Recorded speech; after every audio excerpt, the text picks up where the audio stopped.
Well, Chris, Sky X Stadium, Hayes Yeading Utd. What's this thing called a win? Here we've come away with a 3-1 victory this afternoon, but it's been a great team performance. Yeah, well deserved, I think, as well. I think we're probably the better side from minute one. The boys were on it, and I just said in there, we had a little chat in there, and I just said we've had a rough time of late, and we've stuck together.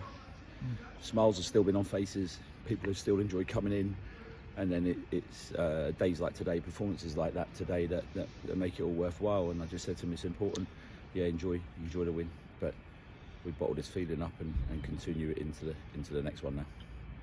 All started off with Dan Fosu's goal just before half time, and I think again that's a goal that's been coming from Dan. I think it's been there in his locker, and it was a good finish, that turn in the box. Yeah, Dan's a player I've said before on camera that I've liked for a long time, and when the opportunity came up to get him in, we took it, but he's not been fit.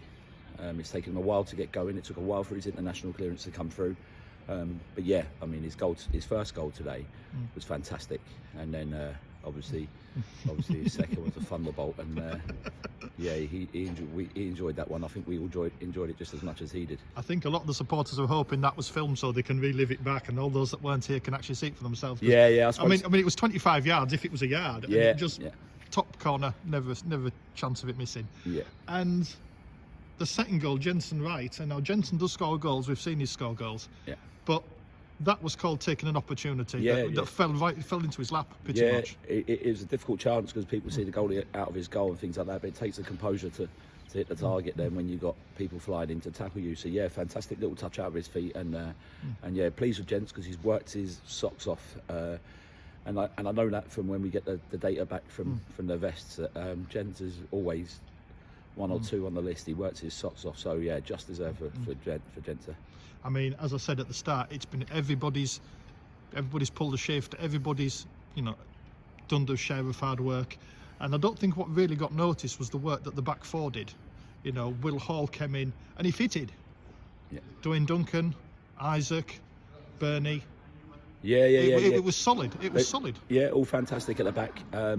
Particularly Hawley, because he's come in and although he gave the penalty away, he was in a warm-up, he's on the bench, and then obviously Cal, we lost our skipper in a warm-up.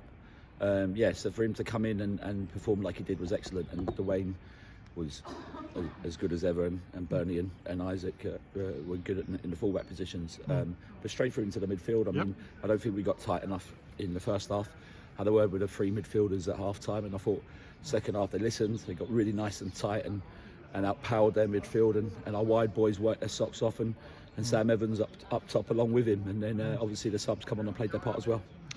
And looking ahead now to the New Year's Day game against Beaconsfield Town, the fact of a result like this will really inject some confidence into that game, and they'll definitely be looking forward to building on that. Yeah, absolutely. We'll make sure it's confidence and not cockiness, because sometimes after you get a win away from home in a local derby, you can get a bit cocky. I'll make sure that won't happen. And we got a week ahead of us now to prepare for that game, and we keep doing it the same as we've been doing the last 10 weeks, making sure we're set and ready for the next one, and hopefully we get the same result.